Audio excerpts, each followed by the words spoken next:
이제 오늘 우리가 맥주 감사 주일로 우리가 드리게 되는데, 이제 지난 6개월 우리가 또 돌아보면서 하나님께 감사드릴 수 있는 그런 귀한 예배 시간이 되면 좋겠습니다. 제가 이제 그 맥주 감사 주일 오늘 말씀을 참 제가 준비하면서 참 어떤 말씀을 참 나누는 게 좋을까, 또 하나님께서 어떤 말씀을 주실까, 참 저도 기대하는 마음으로 이제 말씀을 준비를 했었는데, 이 이사야 43장 말씀이 제 마음에 많이 부딪혔습니다. 그래서 제가 좀 간략하게 말씀을 나누려고 하는데, 1절과 2절 말씀은 아마 우리 성도님들 너무나도 좋아하시는 말씀입니다. 이스라엘아, 참 너를 지으신 분이 말씀하시는데 두려워하지 마라, 두려워하지 마라. 내가 너를 구속하였고 내가 너를 지명하여 불렀나니 너는 내 것이다. 그래서 하나님께서 말씀을 하셨습니다. 너는 내 것이다. 내 것이기 때문에 두려워하지 마라. 그런 다음 2절 말씀에 내가 물 가운데로 지날 때 마치 홍해를 건너는 것처럼 큰 물 가운데로 지날 때 내가 너와 함께 갈 것이다. 그리고 요단강과 같은 강을 건널 때 물이 너를 침몰하지 못할 것이다. 그리고 내가 불 가운데로 지날 때 마치 다니엘과 세 친구가 믿음을 지키려고 하다가 풀무불에 던져졌던 것처럼 불 가운데를 지날 때 타지도 아니할 것이고 불꽃이 너를 사르지도 못할 것이다. 이렇게 하나님께서 말씀을 하셨습니다. 저는 이제 이사야 43장 1절과 2절 말씀을 이렇게 항상 묵상하게 되면 그렇게 지나간 삶이 많이 생각이 나는 것 같습니다.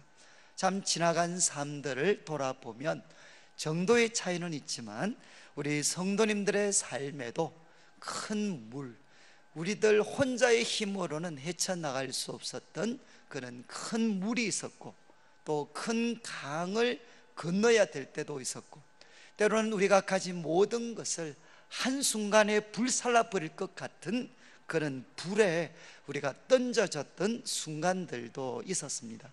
그런데 그럼에도 불구하고 지금 저희들이 살아 있습니다. 때로는 만족스럽게 느껴지지 않는다 할지라도 참 저희들이 살아 있습니다. 저는 제가 이제 비행기를 이번에 오랫동안 타면서 이제 한 10시간 이상씩 비행기에 있다 보면 제가 이제 기도를 좀 하게 됩니다. 하나님, 제가 참 지난 시간들 쭉 돌아보는데 하나님께서 저에게 지금 무엇을 원하십니까? 그렇게 질문을 드리면 주님께서 저한테 한마디로 도전하시는 게 감사를 해라, 감사. 그러니까 어려웠다, 힘들었다, 그렇게 불평하거나 하소연하지 말고 감사를 해라, 감사.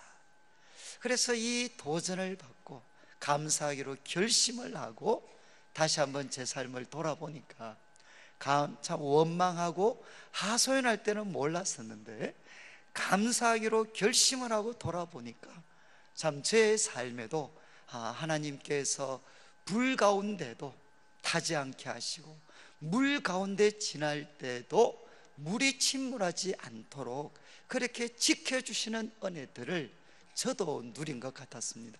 저는 우리 성도님들 이제 맥주 감사주일을 맞이해서 지금의 삶이 자기가 볼 때는 만족스러울 수도 있고 아니면 어렵고 실망스럽게 느껴진다 할지라도 성경에서 감사는 뭔가 하면 하나님의 명령입니다.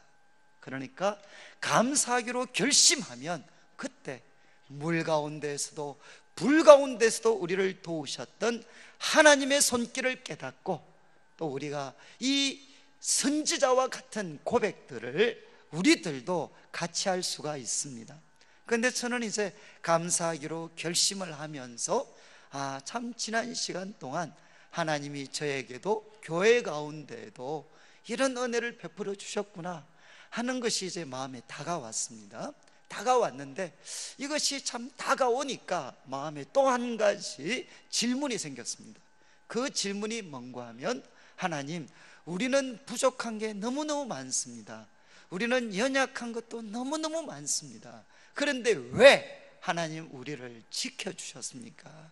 왜 물 가운데 지날 때, 불 가운데 지날 때 우리가 불타거나 침몰하지 않고 하나님이 우리를 지켜주신 이유가 무엇입니까? 특별히 지난 우리 6개월 동안 우리 한국 사회는 많은 아픔을 경험을 했습니다. 아직도 세월호 참사 그 고통은 끝나지 않았습니다. 그리고 제가 이제 외국에 가 있는 동안 한국에 이제 뉴스를 확인해 보니까 딱 뜨는 게 그 총기 사고 있잖아요. 전방에 총기 사고. 뭐 여러분들 어떠실지 모르지만 저도 가슴이 뜨끔했어요. 제 애가 군대 가 있습니다, 참고로. 그래서 이야, 참 이 지난 6개월 동안 어쩌면 하루도 참 마음 편하게 참 이 삶을 누리지 못했던 것 같아요. 그런데 저는 참 이 시간들을 돌아보면서 이렇게 많은 일들이 있었지만 하나님, 우리가 살아 있습니다. 그리고 제가 참 많은 교회를 근간에 다녔습니다. 많은 교회를 다녔는데 저희 교회보다도 더 좋은 조건과 여건을 가지신 분들이 참 어려움 당한 교회들을 참 많이 봤습니다. 그런데 참 저희들같이 부족하고 연약한데 그래도 여러 가지 일들 가운데서도 하나님이 우리 교회를 붙잡아 주시고 기적적인 은혜로 지켜주신 것, 도대체 이유가 뭔가? 우리가 잘나서가 아니라 왜 하나님이 우리를 지켜주셨나? 그 질문을 가지고 이 말씀을 보았을 때 먼저 4절 말씀을 한번 보십시오. 너무나도 놀라운 말씀인데, 내가 내 눈에 보배롭고 존귀하며 내가 너를 사랑하였은즉 내가 내 대신 사람들을 내어주며 백성들이 내 생명을 대신하리니. 지금 하나님께서 이스라엘 백성을 그렇게 물 가운데서 불 가운데서 지켜주신 이유가 무엇이냐? 그들이 하나님 눈에 보배롭고 존귀하다는 것입니다. 그리고 하나님이 그들을 사랑하셨기 때문에 이 일이 일어났다는 겁니다. 사랑하는 성도님들, 이제 자기를 한번 볼 때 한번 이렇게 고백하실 수 있겠습니까? 한번 속으로 한번 따라해 보시면 좋겠습니다. 나는 하나님 눈에 보배롭고 존귀하고 하나님이 사랑하시는 사람이다. 여러분, 어떻게 이것이 아멘이 되시나요? 저는 제가 이제 외국에서 한국 방송을 보다 보니까 저는 이거 주로 프로야구 중심으로 텔레비를 보니까 이게 광고를 많이 못 봤습니다. 이런 광고가 있더구만요. 공익 광고 같은데, 뭐 아빠, 뭐 부모님은 저를 사랑해요. 그 다음에 이렇게 되어 있더구만요. 사람들이 볼 때만. 혹시 이런 광고 보셨습니까? 저는 이번에 제가 밖에서 그 광고 보고 충격을 받았어요. 제가 지금 정확하게 옮기지는 못했는데 뜻은 맞습니다. 아빠는 나를 사랑해요. 또 나에게 잘해줘요. 언제? 사람들이 볼 때. 그리고 아빠가 기분 좋을 때. 저는 참 그 광고 보면서 가슴이 뜨끔하더라고요. 야, 우리 애들이 이렇게 느끼고 있구나. 그런데 이런 마음이 하나님을 대할 때도 우리가 가질 수 있습니다. 하나님은 나를 보배롭고 존귀하게 여기고 사랑합니다. 언제? 내가 성공할 때, 내가 하는 일이 잘 풀릴 때, 내가 남들이 볼 때도 그럴듯할 때, 그때는 하나님 앞에 내가 보배롭고 존귀한 것 같고 하나님 나를 사랑하는 것 같지만, 그런 조건들이 사라져 버리면 나는 하나님 앞에도 아무런 가치가 없는 사람인 것처럼 느낄 수가 있습니다. 그런데 성경은 뭐라고 이야기하느냐? 우리가 누군지 상관없이 우리가 믿고 붙잡고 있는 예수님 때문에 하나님은 무조건적으로 우리를 보배롭고 존귀 여기고 그리고 우리를 사랑하고 계십니다. 그렇기 때문에 우리는 잘하는 것 없는 것 같을지라도 하나님은 저희들의 삶을 물속에서도 불 가운데에서도 지켜주십니다. 저는 이제 이 맥주감사주의를 맞이해서 한 번 더 마음속에 하나님, 저를 보배롭고 존귀 여겨주시고 저를 사랑하고 계셔서 너무 감사합니다 고백할 수 있는 귀한 날이 되셨으면 좋겠습니다. 그리고 이어지는 말씀 7절을 보시면 이렇게 선지자가 이야기합니다. 내 이름으로 불려지는 모든 자 곧 내가 내 영광을 위하여 창조한 자를 오게 하라. 그를 내가 지었고 그를 내가 만들었느니라. 여기 보면 하나님께서 자기 백성들을 향해 이렇게 말씀하십니다. 내 이름으로 불려지는 모든 자, 내 이름으로 그들은 불려지는데 그들은 누군고 하면 내가 내 영광을 위하여 창조한 자들이다. 그들을 오게 해라.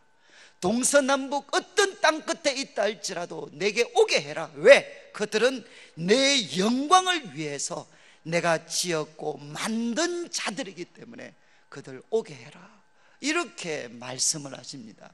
성도님들, 하나님께서 우리를 지켜주시고 보호하시고 사랑하시는 그 또 목적이 무엇이겠습니까? 그것은 우리가 하나님의 영광을 위하여서 창조되었기 때문입니다. 하나님이 불 가운데서 물 가운데서도 지켜주신 이유는 뭐냐? 내 영광 나타내면서 내 자신의 영광을 위해서 살라고 그렇게 하신 것 아니고 하나님의 영광을 위해서 하나님의 영광을 드러내면서 살라고 하나님께서 우리를 지켜주셨다는 거죠. 그리고 10절을 보시면 10절에 나 여호와가 말하노라 너희는 나의 정인 나의 종으로 택함을 입었다. 하나님이 우리를 무엇으로 택하셨느냐? 나의 정인 그리고 나의 종으로 택하셨다는 겁니다. 그런데 이는 너희가 나를, 잘 보십시오, 나를 알고 믿으며 내가 그인 줄 깨닫게 하려 함이라. 나의 전에 지음을 받은 신이 없었느니라. 나의 후에도 없으리라. 나 곧 나는 여호와라. 나 외에 구원자가 없느니라. 여러분, 하나님께서 우리를 택하신 목적이 뭐냐? 그분의 정인이 되기 위해서입니다. 하나님을 체험적으로 알고 그리고 그분을 믿고 그리고 이 하나님만이 참된 구원자시고 다른 신은 없다는 것, 그것을 내가 깨닫고 그리고 다른 사람들에게 전달해 주는 정인으로서 하나님은 우리를 부르셨다는 것입니다. 그리고 이제 마지막 21절을 보시면 이 백성은 내가 나를 위하여 지었나니 나를 찬송하게 하려 함이다. 하나님이 왜 우리를 지으셨느냐? 하나님을 찬송하게 하시려고 하나님이 우리를 지으셨다는 겁니다. 자, 이제 말씀 우리가 7절과 10절, 21절 말씀을 통해서 볼 때 하나님이 우리를 택하시고 물 가운데에서 불 가운데에서도 지켜주신 목적이 뭐라고 나와 있습니까? 목적이 뭐죠? 하나님의 영광을 나타내고 하나님의 이름 찬송하고 그리고 하나님의 정인이 되어서 하나님의 그 아름다우심을 이 세상에 퍼뜨리는 사람이 되라고 하나님은 우리를 사랑하시고 지켜주셨다는 겁니다. 성도님들, 오늘 이제 우리 맥주감사주의를 맞이해서 이제는 기억하셔야 됩니다. 왜 하나님이 이렇게 감사할 제목들을 내 삶에 많이 허락하셨나? 그 이유는 내가 하나님의 영광을 나타내야 될 사람이고 그리고 하나님의 이름을 퍼뜨리는 그분의 정인이 되어야 되고 그리고 그분을 찬송하는 참된 예배자가 되어야 되기 때문에 하나님은 우리에게 이런 감사의 제목을 허락하셨다는 겁니다. 사랑하는 성도님들, 이게 이제 참 왜 중요하겠습니까? 제가 이렇게 한국을 떠나서 이렇게 미국으로 가는 동안 참 이제 기도를 쭉 가면 참 제 마음에 비춰진 우리 한국교회, 제 마음에 팍 끌어오는 것은 한국교회가 이렇게 불타고 있는 모습이었어요. 불타고 있는 모습. 한국교회가 불을 막 불타고 있어요. 불타고. 그런데 왜 이렇게 불타고 있나? 많은 이유가 있겠지만 그 중에 하나가 한국교회만큼 많은 은혜 받은 교회가 없습니다. 아마 저는 이 전 세계 가운데 우리 한국 교회만큼 큰 은혜 받은 나라 흔하지 않습니다. 우리가 은혜 못 받은 게 문제가 아닙니다. 감사의 제목을 주시지 않은 게 문제가 아닙니다. 하나님께서 놀라운 그 은혜를 베풀어 주셨는데 그 은혜 받고 어디 사용했느냐? 주님의 영광을 드러내는 게 아니라 내 영광을 드러내고, 특별히 지도자들의 책임이죠. 하나님이 주신 그 놀라운 은혜, 그 놀라운 역사들, 그거 보면서 하나님의 영광 드러내지 않고 그것을 자신의 영광으로 차지해버린 그 큰 잘못들이죠. 그리고 우리 성도님들 가운데 하나님께서 정말 하나님의 이름 찬송하고 그분의 증인이 되라고 이 큰 은혜 베풀어 주셨는데, 많은 경우 하나님께서 은혜 주시니까 어떻게 했습니까? 하나님 찬송하는 게 아니라 하나님 떠나고 하나님의 정인이 되는 게 아니라 자신의 정인이 되고 자기 자녀들의 정인이 되고 자기 남편 아내의 정인이 되고 하나님과는 아무 동떨어진 삶을 살았던 거죠. 저는 이제 미국과 캐나다 가보니까 제일 놀란 것은 우리 참 연세 드신 분들, 참 이렇게 미국이나 캐나다는 참 좋은 것 같아요. 뭐 이렇게 경제적으로도 그렇고 건강도 그렇고. 그런데 참 만약 우리 성도님들이 이제 경제적으로 걱정할 거 없고 건강 있고 뭐 이렇게 여러 가지 여건이 좋으시면 뭐 하고 싶습니까? 만약 우리 성도님들이 이제 지금 기도하실 텐데 하나님 노후에 경제적으로 어려움 당하지 않고, 그리고 또 건강 주시고 또 우리 자녀들 잘 되게 해주시고, 그래서 이제 내가 노년에도 건강하게 경제적인 힘 갖고 잘 할 수 있을 것 같으면 뭐 하시겠습니까? 근데 저는 이제 우리 성도님들 같으면 하나님 잘 섬기실 것 같은데, 제가 외국에 가보니까 하나님이 주신 은혜 갖고 대부분 다 골프 치고 계시더구만요. 저는 제가 아직 골프를 못 쳐서 잘 모르겠는데, 이사를 가셔도 우리 성도님들은 교회 가까이 가시지만 많은 분들이 골프장 가까이로 가시더라고요. 그리고 주어진 시간에 뭐 대부분은 그냥 골프로 시작을 해서 골프로 마칩니다. 요즘 이제 우스개 믿거나 말거나인데 관 속에도 골프채를 넣어드리고, 그리고 그 관을 묻을 때도 골프장 근처에 묻는다 그러시더라고요. 제가 참 이렇게 이야기를 이렇게 들으면서 저는 뭐 물론 좋게 우리가 볼 수 있는 것도 많습니다.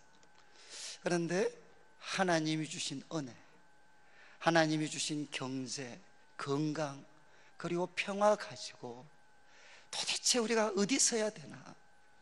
어디 서야 되는가? 하나님의 영광, 그리고 하나님을 찬송하고, 그리고 또 나아가서 그분의 정인이 되어서 하나님의 아름다우심을 이 세상에 퍼뜨리는 삶을 살아가야 되지 않겠습니까? 저도 이제 가끔 설교를 이렇게 하다가 제가 생각해도 어떤 날은 설교를 잘한 것 같아요. 그러면 제가 이제 꼭, 여러분 제가 만약에 좀 설교를 잘했고 성도님들 은혜 받은 것 같으면 제가 어떻게 할 것 같습니까? 그날은 하나님 긍휼을 베풀어 주셔서 감사합니다 이래야 되잖아요. 그런데 막상 설교 잘하고 나면 그 다음 집에 가서 뭐 하느냐? 집사람을 찔러요. 오늘 설교 어땠냐? 그럼 집사람 뭐 이렇게 반응도 안 보이죠. 그럼 계속 물어요. 언제까지? 오늘 설교가 괜찮았다 그 말 나올 때까지 계속 물어요. 계속. 제가 참 그런 모습 보면서 사람은 뭔가 자기에게 좋은 일 일어날 때 꼭 듣고 싶은 게 뭐냐? 그건 내가 했다는 겁니다. 그 이야기 하고 싶어서 때로는 막 미칠 것 같아요. 성도님들 기억하십시오. 여러분, 하나님은 우리에게 수많은 감사의 제목 주셨는데 문제는 어디 있느냐? 우리가 신실하지를 못했습니다.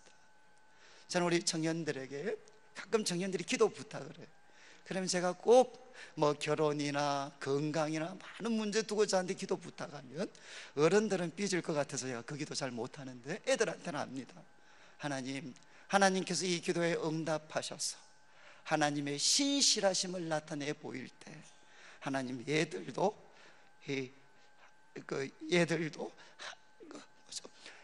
하나님 앞에 신실할 수 있도록 도와주십시오. 여러분, 하나님은 신실하셔요. 그래서 물 속에서도 건져주시고 불 속에서도 건져주셔요. 그리고 많은 경우 속아주십니다. 그러면서도 기다리셔요. 뭘 기다리시나? 하나님이 신실하신 것처럼 우리도 조금이나마 그분을 향해 신실해지는 것. 저는 성도님들 맥주 감사주일을 맞이해서 하나님께 감사드리고 꼭 기억하시면 좋겠습니다. 하나님 이 큰 은혜 베풀어 주신 것, 하나님 사랑하셨고 내가 하나님 앞에 너무 귀한 사람입니다. 그리고 하나님은 나를 어떤 사람으로 만들으셨나? 하나님의 영광 나타내고 하나님의 이름 찬송하고 그분의 정인이 되라고 하나님 우리에게 이 큰 은혜 주셨어요. 하나님이 신실하신 것처럼 여러분들도 신실하시기를 주님의 이름으로 축복합니다. 그리고 마지막 한 가지 19절 말씀 보시면 이런 말씀이 있죠. 보라, 내가 새 일을 행할 거다. 내가 새 일을 행할 거다. 이제 나타낼 것이다. 너희가 그것을 알지 못하였느냐? 반드시 내가 광야의 길을 사막의 강을 낼 거다. 정말 어쩌면 성경에서 가장 우리의 가슴을 뛰게 하는 말씀, 감사하고 하나님이 우리를 불러주신 은혜 베푸신 그 목적 기억하면 하나님이 이제 마지막으로 약속하시는 거죠. 내가 새 일을 행할 거다. 그리고 이제 나타낼 거다. 그러면서 말씀하십니다.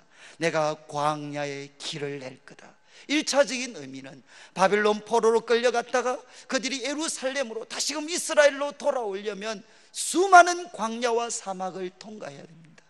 바로 그 길이 없는 곳에 내가 길을 만들어내겠다. 그리고 또 사막의 강을 내어서 20절 장차 들짐승 곧 승냥이와 타조도 나를 존경할 것은 내가 광야의 물을 사막의 강들을 내어 내 백성 내가 택한 자에게 마시게 할 것이다. 정말 너무 좋은 말씀인데 이해가 어렵습니다. 여러분, 여기에 갑자기 사막에 승냥이와 타조가 나옵니다. 그리고 이들이 물을 마십니다. 이게 무슨 뜻이겠습니까? 여러분, 승냥이와 타조, 특별히 이사야 34장을 보면 이 짐승들이 또 나와요. 승냥이와 타조, 언제 나타나느냐? 하나님이 에돔을 멸망시킬 때 그 화려했던 성읍이 폐허가 됩니다. 그러면 그 화려했던 성읍이 폐허가 되면 그 폐허가 된 땅에 누가 사느냐? 바로 승냥이와 타조가 살게 됩니다. 승냥이와 타조는 어떤 짐승이냐? 저주받은 땅을 대표합니다. 하나님께 심판받고 저주받은 땅에 사는 짐승들이 누군가 하면 승냥이와 타조들입니다. 바로 그 사막과 같은 땅, 저주받은 땅, 승냥이와 타조가 사는 그 사막과 같은 그 땅에 하나님께서 강을 내시겠다는 거죠. 그 강을 내시면 그 저주받은 땅이 에덴 동산과 같은 하나님의 복된 동산으로 바꾸시겠다는 것입니다. 그 새 일을 내가 행하시겠다는 겁니다. 사랑하는 성도님들, 하나님께서는 절망 가운데 있는 이스라엘 백성들에게 내가 너희들 지켜줄 거다. 기억해라, 너희는 이런 사람들이다. 그러면서 내가 이제 새를 행할 거다. 너희들에게는 길이 보이지 않지만 나는 광야의 길을 만들 거다. 그리고 너희가 볼 때는 너희들의 삶이 저주받은 삶 같지만, 시랑 승냥이와 타조가 사는 그 저주받은 땅 같지만 그곳에 내가 강을 내어서 하나님의 복된 동산과 같은 삶으로 내가 바꾸어 놓을 것이다. 이 새를 내가 행하실 것이라는 겁니다. 저는 이제 성도님들로부터 참 그런 이야기를 많이 듣습니다. 목사님, 길이 보이지 않습니다. 목사님, 우리 자녀들을 대할 때 길이 보이지 않습니다. 우리 가정을 보면 길이 보이지 않습니다. 어쩌면 청년들이도 가장 많이 들었던 질문, 목사님, 길이 보이지 않습니다. 나를 보십시오. 길이 보이지 않습니다. 우리 가정을 보십시오. 길이 보이지 않습니다. 성도님들, 그 길은 우리가 볼 때는 길이 없지만 하나님은 길을 내실 수가 있습니다. 그리고 우리들의 삶이 타조와 승냥이로 무성한 그 사막과 같이 저주받은 땅 같지만, 그러나 하나님은 그곳에 강을 내셔서 하나님의 복된 동산으로 바꿔 놓으실 수가 있어요. 그런데 여러분, 여기에 물이 나옵니다. 강이 나옵니다. 정말 사막에 강을 내겠다, 이게 무슨 뜻이겠습니까? 이것이 내 삶에 어떻게 구체적으로 적용이 될 수 있겠습니까? 한 장만 더 넘기시면 44장 3절 말씀 한번 보시면 좋겠습니다. 44장 3절에 이렇게 기록됩니다. 나는 목마른 자에게 물을 주며. 목마른 자는 누구겠습니까? 사막과 광야를 통과하며 살아가는 사람입니다. 그 목마른 자에게 하나님이 물을 주십니다. 왜? 강을 내셨기 때문에 그들에게 물을 줍니다. 마른 땅에 시내가 흐르게 합니다. 이것은 하나의 이미지죠. 하나님은 목마른 자에게 물을 주고 마른 땅에게 시내가 흐르게 하는데, 이 말의 뜻이 뭐냐? 나의 영을 내 자손에게, 나의 복을 내 후손에게 부어주리니 그들이 불 가운데서 솟아나기를 시냇가에 버들같이 할 것이라. 성도님들, 바로 여기에 물을 낸다는 것은 무엇이겠습니까? 그 후손들, 하나님의 백성들에게 하나님의 영을 부어주시겠다는 겁니다. 그런데 하나님의 영을 부어주시면 그들에게 무엇이 주어지느냐? 하나님의 복이 주어집니다. 성도님들, 광야 같은 길이 없는 곳에 언제 길이 열리느냐? 내가 하나님의 영을 받을 때입니다. 그리고 또 저주받은 삶과 같은 내 삶이 언제 하나님의 복된 그 동산과 같은 삶으로 바뀌어질 수 있느냐? 하나님의 영이 임할 때. 그래서 내 영 속에 우리 예수님께서 약속하신 생수의 강 성령님이 흘러넘치게 되면 바로 이 놀라운 새 일이 내 삶 속에도 이루어질 수가 있다는 것입니다. 저는 이제 3주 동안 외국에 머물면서 항상 마음은 여기 가 있었어요. 도대체 앞으로 한국에 돌아가서 내가 어떤 목사가 되어야 되나? 내가 지금 무엇을 준비해야 되나? 더 많은 책을 읽어야 되는가? 더 많은 세미나에 참석을 해야 되는가? 도대체 내가 한국 가서 무엇을 해야 되나? 그리고 우리 성도님들은 어떤 분들이 되셔야만 이 삶의 지긋지긋한 고통과 어려움들 떨쳐버리고 하나님의 영광을 드러낼 수 있는 그런 복되고 거룩한 삶을 살아갈 수 있을 것인가? 무슨 일이 일어나야 되나? 저는 이 말씀 묵상하면서 여기에서 답을 찾았습니다. 여러분, 하나님의 영으로 충만해지시면 됩니다. 우리들의 그 영혼이 주님이 주시는 생수의 강, 성령의 강이 내 속에 넘쳐나면 어떻게 되느냐? 바로 내 삶에 광야 같은 삶의 길이 열리게 되고, 그리고 그 저주받은 땅과 같은 삶이 에덴 동산과 같은 하나님의 동산으로 바뀌어질 수가 있습니다. 어떤 분들은 식상하실 것 같아요. 성령 받느라, 하나님의 영을 받아라, 날마다 들었던 이야기 아닌가? 근데 제가 외국을 다니면서 뼈저리게 느낀 게 뭐냐? 가보니까 수많은 행사들, 프로그램들 너무너무 좋습니다. 그렇지만 사람들이 어디에 굶주려 있느냐? 하나님의 영에 굶주려 있어요. 하나님의 영. 성도님들, 하나님의 영을 받아야만 우리 같은 목회자들 같으면 우리 사역에 하나님의 역사가 나타납니다. 우리 성도님들에게도 하나님의 영이 임하셔야 하나님의 지혜와 도우심이 우리 성도님들의 삶 속에 나타납니다.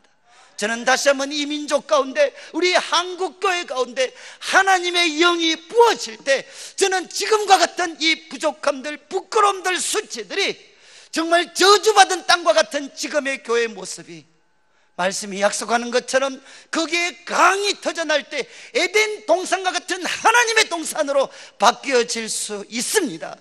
저는 이제 우리 교회가 다시 한번 하나님 앞에 간절히 부르짖고, 저는 이제 많은 일들, 많은 것들 좋지만 그 중심에 무엇이 있어야 되느냐? 하나님을 기다리셔야 됩니다.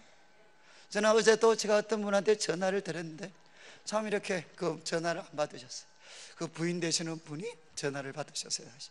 그래가지고 아니 뭐 하십니까? 이렇게 물어보니까 그 남편 되시는 분이 지금 기도하고 계신대요. 정말 저 이때까지 죄송한 말씀입니다.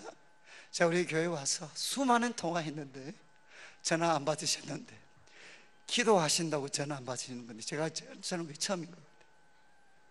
저는 정말 어쩌면 우리 교회 가운데 교회 와서 내가 신앙 좋은 사람인 것처럼 하실 필요 없어요. 그냥 집에서, 골방에서, 교회 조용한 곳에서 하나님을 기다리는 겁니다. 목마른 사람처럼 하나님 기다리다가 저도 모르게 저도 요번에 가서 기도하려고 발부동을 쳤어요. 금요일 날도 말씀드렸지만 기도하려고 발부동을 쳤습니다. 눈만 감으면 어느새 당회하고 있고, 눈만 감으면 과거에 어려웠던 순간들이 생각이 나고, 도대체 집중이 안 돼요. 집중이. 그래서 너무나도 괴로워서 제가 이빨 깨물고 방언으로 기도를 했어요. 방언으로 그냥 나오는 대로, 성령님, 나는 내 힘으로 기도할 수가 없습니다. 기도할 수 있는 능력이 없습니다. 하나님, 저도 입술을 좀 열어주십시오. 제 입술을 주님이 사용하셔서 하나님, 마땅히 빌어야 될 것 기도할 수 있는 힘을 주십시오. 그러면서 방언으로 싸우면서 기도했어요. 그러니까 어느 순간에 갑자기 그 많은 염려와 그 어떤 생각들, 이생의 염려와 그 까치떨기, 그런 것들이 제하여지고 제 속에 주님의 영이 찾아오시고, 그리고 주님이 함께 하시고 주의 말씀이 그 염려와 그 수많은 생각들을 꺾어버리시는 그 은혜들을 조금씩 맛볼 수가 있었습니다. 성도님들, 저 같은 사람이 하나님 앞에 부르짖고 하나님 기다리는 것이 이렇게 어렵다면 우리 성도님들은 말할 필요가 없습니다. 저는 다시 한번 이 여름에 많은 일들 있지만 정말 다시 한번 조용한 시간 내어서 하나님 기다리고, 하나님 갈망하고, 주님 찬송하고, 주님의 영광 나타내고, 그리고 그분 앞에 주님의 증인이 되어서, 주님, 내가 살면서 주님 이런 은혜 주셨습니다. 주님이 나를 이렇게 도와주셨습니다. 그렇게 하다가 하나님의 그 놀라운 사랑받고 놀라운 위로받고, 그러다가 내가 알지도 못하는 사이에 하나님의 영이 내 속에 임하시는 역사들. 그래서 그 하나님의 영이 임하실 때 길이 없던 곳에 길이 보이고, 하나님의 영이 임하실 때 저주받은 삶 같았던 것이 하나님의 사명을 이루는 놀라운 삶으로, 영광스러운 삶으로 바뀌어지는 이런 하나님의 역사들이 다시 한번 교회 속에 일어나야 합니다. 저는 말씀을 마무리하면서 맥주 감사주일 동안 정말 감사하시고, 그리고 은혜 주신 목적 꼭 기억하시고, 하나님 앞에 신실하시고, 그리고 하나님의 영 간절히 구하여서 저는 이제 이빨을 한번 깨물어 보려고 해요. 하나님, 다시 한번 이 대구 땅 우리 교회, 이 한국교회 가운데 하나님 역사하셔서 광야의 길을 내시는 것 보기를 원합니다. 저주받은 땅 같은 곳이 에덴 동산으로 바뀌어지는 것 이제 우리들의 눈으로 다시 한번 볼 수 있는 은혜를 주시옵소서.